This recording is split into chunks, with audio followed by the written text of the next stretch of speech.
जय हिंद। एक बार फिर से स्वागत है नए वीडियो पे। इस वीडियो के माध्यम से जो जानकारी बता रहा हूँ, जितने भी कैंडिडेट के डिग्री पार्ट 1 के रिजल्ट आ चुके हैं और उनके रिजल्ट में कुछ कैंडिडेट प्रमोटेड हो गए होंगे, अधिक कैंडिडेट पास हुए हैं तो पास भी हुए हैं, पेंडिंग किसी का रिजल्ट हो चुका है, फेल हो चुके हैं, साथ में किसी किसी को 0 अंक मिल गया है। ठीक है, तो इस तरह के हैं। इसके बाद जो है आप लोगों को यह भी डाउट होगा कि हम प्रमोटेड हो गए हैं, फेल हो गए हैं, मेरा रिजल्ट पेंडिंग हो चुका है, तो हम पार्ट 2 के एग्जाम दे सकते हैं या नहीं, क्योंकि पार्ट 1 में इस तरह के रिजल्ट हमें मिला है। इस वीडियो में यही डिस्कस करूंगा। वीडियो को शुरू से अंत तक देखिएगा। वीडियो अच्छा लगे तो लाइक करके चैनल को सब्सक्राइब करके ऑल नोटिफिकेशन को ऑन करके जरूर रखिएगा। सभी चीज स्टार्ट करने से पहले मैं एक जानकारी दे देता हूँ। पार्ट 2 के एग्जाम हो या पार्ट 3 के एग्जाम हो, बेस्ट माने जाते हैं रेखा प्रकाशन के गेस्ट पेपर। आप अपने मार्केट से रेखा प्रकाशन के गेस्ट पेपर अवश्य परचेज कर लीजिएगा, क्योंकि उसमें अकॉर्डिंग टू एग्जामिनेशन से क्वेश्चन दिया रहता है। ठीक है, चलिए, खैर कोई बात नहीं। आप लोगों को मैं पहले बता देता हूँ। जो कैंडिडेट प्रमोटेड हो गए हैं पार्ट 1 में, देखिए, अगर आप अधिकतम 2 सब्जेक्ट में फेल कर गए होंगे, 1 या 2 में, तो आप प्रमोटेड लिखा रहा होगा आपके रिजल्ट स्टेटस में। तो अगर प्रमोटेड है तो उस सब्जेक्ट का जिसमें आप फेल हो गए हैं उसका एग्जाम दोबारा आप लोग दे दीजिएगा जब पार्ट 1 का एग्जामिनेशन फॉर्म फिलअप होगा। तो ठीक है, ये आप लोग याद रखेंगे। पेंडिंग बहुत से कैंडिडेट हो चुके हैं। ठीक है, पेंडिंग 2 तरह से हो सकते हैं आप लोग। पहला तो कुछ सब्जेक्ट का एग्जाम नहीं दिए होंगे तो आप पेंडिंग कहलाएंगे, या एग्जाम दिए थे और उस कॉपी का सही से मूल्यांकन या उस कॉपी का मूल्यांकन ही नहीं हुआ, छूट गया, तो इस कारण से भी पेंडिंग हो सकता है। ठीक है, तो देखिए, मैं सिंपल तौर पर बता देता हूँ। अगर आप एग्जाम दिए थे और आपका रिजल्ट अभी पेंडिंग बता रहा है, तो अप्लीकेशन दीजिए। जिस सब्जेक्ट में आप लोगों का पेंडिंग बता रहा है, तो उसमें सबसे पहले अपने जो सेंटर है वहाँ पे जाना पड़ेगा। अगर आप लोगों के थ्योरी में पेंडिंग बता रहा है तो थ्योरी का सेंटर जहाँ हुआ था वहाँ जाना है, और उसके बाद वहाँ पे एप्लीकेशन दे करके मेमो आप लोगों को जो होता है वो निकलवाना है। इसके बाद जो है संलग्न करके अपने महाविद्यालय में जमा करिए या यूनिवर्सिटी में जमा करके इस रिजल्ट को सुधार करवा लीजिएगा। ठीक है, यदि एग्जाम दिए हैं तब, प्रैक्टिकल हो तो प्रैक्टिकल वाले सेंटर पे जाइएगा।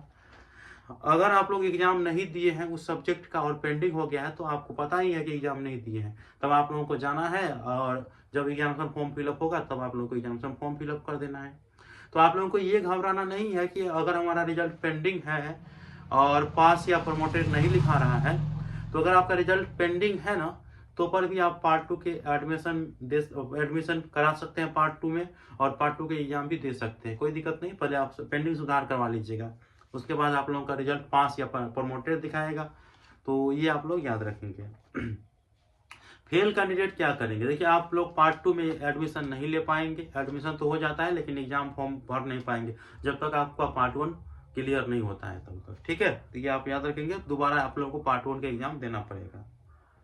देखिए, बहुत ऐसे कैंडिडेट हैं जो पार्ट 2 में एडमिशन और एग्जाम को लेकर के भी कंफ्यूज हैं कि प्रमोटेड हो गए हैं या पेंडिंग है, फेल हो गए हैं। तो मैंने बता दिए हैं कि जो प्रमोटेड है, जिनका रिजल्ट पेंडिंग है, तो वो भी पार्ट 2 के एग्जाम दे सकते हैं, केवल फेल वाला नहीं दे सकते हैं, जब तक पास नहीं होते हैं तब तक। बहुत ऐसे कैंडिडेट हैं जिनको 0 अंक मिला है। देखिए, अगर आप लोगों को 0 अंक किसी सब्जेक्ट में मिल गया है और आप लोगों को विश्वास है कि हाँ, मैंने तो एग्जाम दिए हैं और मेरा अच्छा खासा एग्जाम गया है, फिर भी जो 0 अंक मिला है, तो देखिए, आप लोगों को ऐसे समझना है, अगर आपके रिजल्ट स्टेटस में पेंडिंग बता रहा है, तब आप लोगों को बेझिझक एप्लीकेशन लिखना है, और या तो अपने कॉलेज में जमा करें या विश्वविद्यालय में जमा करें। इसके लिए पैसा नहीं लगता है, आप लोगों को वो रिजल्ट सुधार हो जाएगा। अगर रिजल्ट स्टेटस में पेंडिंग बता रहा है किसी सब्जेक्ट में 0 अंक मिल करके, तो वो समझिए कि उस कॉपी का मूल्यांकन नहीं हुआ है, आप लोगों को उसका एप्लीकेशन देना है।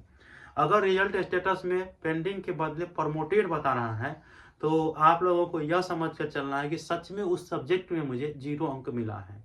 तो आप लोगों को कैसे 0 अंक मिला है वो आप लोग समझिएगा। अगर नहीं विश्वास होता है तो आप लोगों को आरटीआई करना है, कॉपी का चेक करवाना है, क्योंकि जब स्क्रूटनी करिएगा तो उससे आप लोगों का कॉपी का मूल्यांकन सही से नहीं हो पाएगा। आप लोगों को आरटीआई करके कॉपी मंगवाना है। उसके बाद आप लोगों को विश्वविद्यालय कहीं केस ही होता है, तो वो समझिए, कॉपी मिल देख लीजिएगा कि किस तरह से अंक दिया गया है, तो वो आप लोगों को समझ में आ जाएगा। तो मुझे लगता है कि सभी डाउट क्लियर हो चुका होगा। और कोई भी डाउट है तो मुझे बताइएगा। वीडियो कैसा लगा मुझे बताइएगा। मिलते हैं अगले वीडियो में, तब तक के लिए धन्यवाद।